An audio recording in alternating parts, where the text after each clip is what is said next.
batuk? Batuk adalah mekanisme alami tubuh untuk membersihkan saluran pernapasan dari benda asing seperti debu, kuman, atau virus. Tapi kalau batuk terjadi terus-menerus dan disertai keluhan lain, bisa jadi itu tanda adanya gangguan serius pada sistem pernafasan, mulai dari asma, tuberkulosis, hingga kanker paru-paru. Batuk lebih dari 3 minggu, jangan anggap sepele. Kalau batuk berlangsung lebih dari 3 minggu, jangan dianggap sepele.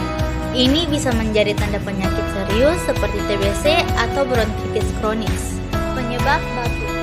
Batuk bisa disebabkan oleh infeksi di saluran pernafasan dengan berbagai penyakit, mulai dari alergi, asma, penyakit paru obstruktif kronis, hingga pneumonia atau COVID-19, serta batuk yang disebabkan karena gangguan sistem pencernaan adalah penyakit GERD.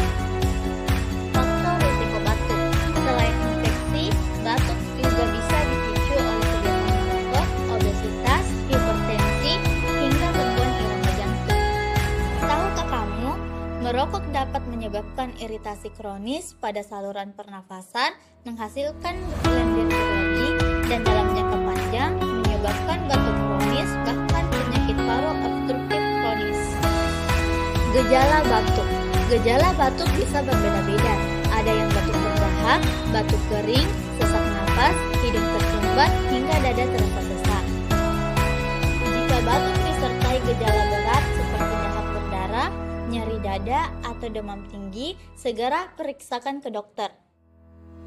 Kapan harus ke dokter? Kalau batuk tidak kunjung membaik dalam 7 hari, apalagi disertai gejala berat, jangan tunda untuk memeriksakan ke fasilitas kesehatan. Pengobatan batuk.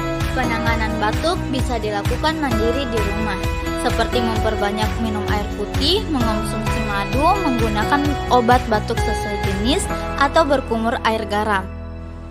Jadi, jangan asal menggunakan antibiotik tanpa anjuran medis. Komplikasi batuk.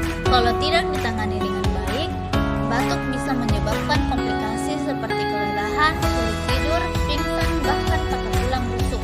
Jadi, jangan remehkan batuk yang berkepanjangan. Mencegah penularan di rumah. Pencegahan itu penting. Biasakan mencuci tangan, memakai masker saat sakit, makan makanan bergizi, hindari berbagi alat makan atau handuk, dan menjalani vaksinasi seperti vaksin flu, vaksin pertusis. Etika batuk yang benar. Kalau batuk, gunakan tisu lalu buang ke tempat sampah. Kalau tidak ada tisu, batuklah ke lengan atas, bukan ke tangan. Dan jangan lupa selalu cuci tangan setelah batuk. Ingat teman-teman, batuk adalah gejala, bukan diagnosis. Kenali penyebabnya, pilih penanganan yang tepat, cegah penularannya, selalu konsultasi ke dokter kalau ragu. Mari bersama jaga kesehatan, mulai dari hal kecil. Terima kasih banyak sudah mengikuti edukasi ini. Semoga bermanfaat dan bisa menjadi langkah awal untuk hidup lebih sehat.